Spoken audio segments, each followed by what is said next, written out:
Well, so it's probably all over YouTube already, and most likely it has been all week. But for anybody that doesn't know, this past weekend, those of us that were in North Carolina, and many that came from outside of North Carolina as well, were able to participate in an incredibly historic event of epic proportions. The HJonK, Historic Thousands on Jones Street, is a march that takes place every year, started a few years back in Raleigh, North Carolina. And each year people come together to march on the state capitol for things like women's rights and marriage equality and fair pay for teachers and jobs and fair treatment for immigrants. Huge number of things, reproductive rights, just so many different causes that so often most of us feel like the state's just not giving the proper attention to. And it was an amazing event. I was hearing leading up to it that this was going to be the biggest thing since Selma, which is before I was born, and I know because I'm just hugely inspired by Martin Luther King that kind of praise leading up to this event was amazing. And I was going into it thinking, okay, so we're going to have, maybe 25,000 people. Well, I checked the night after it happened, and all of the reports that were coming in were saying that there were upwards of 80 to 100,000 people that took part in the event that day. I showed up early to be a part of the clergy call that was taking place on the steps prior to the march. And it's just phenomenal to see people from that many different religious backgrounds in leadership coming together with shared values. I've struggled so much over the past 8 years with the fact that, yes, I'm a Christian, yes, I'm a pastor, I'm also a woman, I'm also in a wheelchair, I'm also bisexual. So that automatically, one of those three, if not all of those three, knock me out of the running of even being considered a Christian by so many other pastors and so many other Christians. So to be seeing denominational leaders and religious leaders coming together who all seemed to just be interested in where the human race were equals, were coming together to fight together for one another was absolutely amazing.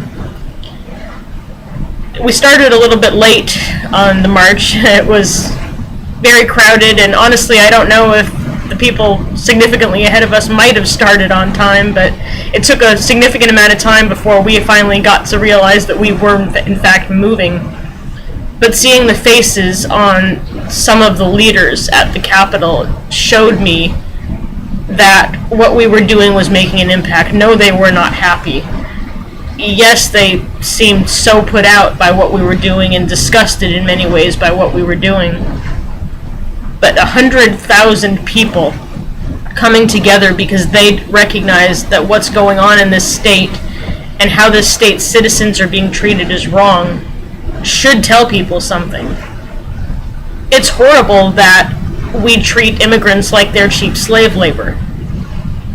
It's horrible that we live in a state where there is no marriage equality. Not only that, but where we just passed an amendment to completely blow the idea of marriage equality out of the water and say, no way, it's not going to happen. It's going to be written into law that it can't. We're living in a state where, frankly, a bunch of older men get to determine what a woman can and can't do with her body.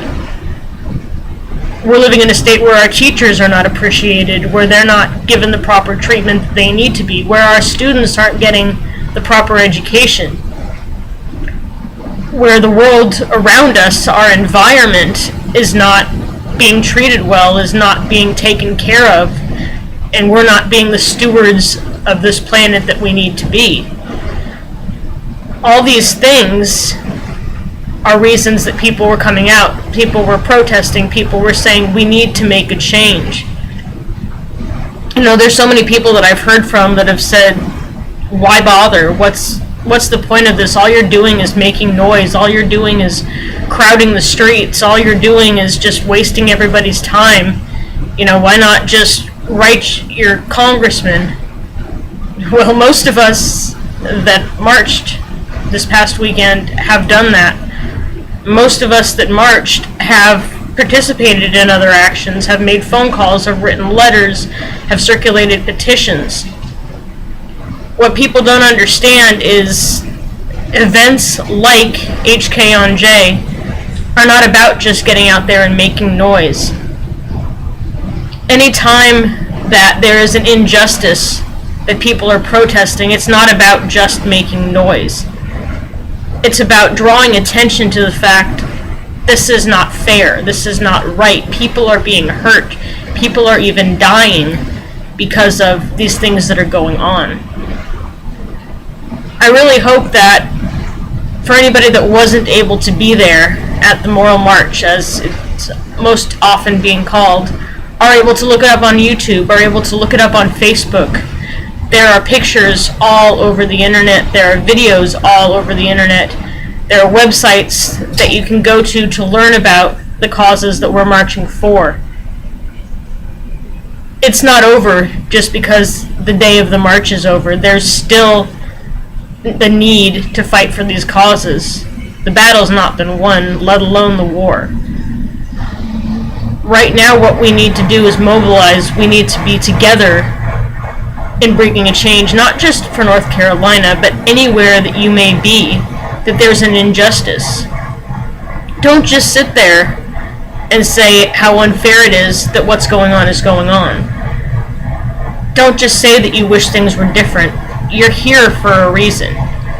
Whether you're comfortable going out and marching on the state capitol where you live, or on a building in your area, or whether you are comfortable signing petitions, or going to do speeches, or going to talk to your local representatives, whatever it is, do something.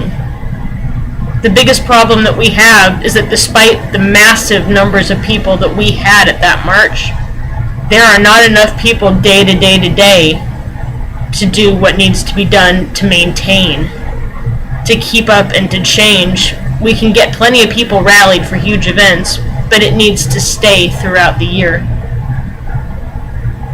Pay attention to your government, pay attention to your leaders, pay attention to the laws, the legislation where you live. If something's unjust, do something about it. If something's hurting someone, stand up for them. It doesn't matter if it directly affects you, because guess what? It does, whether you know it or not. Women's rights are human rights. GLBT rights are human rights. Immigrants' rights are human rights. You're a human. If you don't stand up for somebody else that's being marginalized, that's being treated this way, who's going to stand up for you when it comes to your time?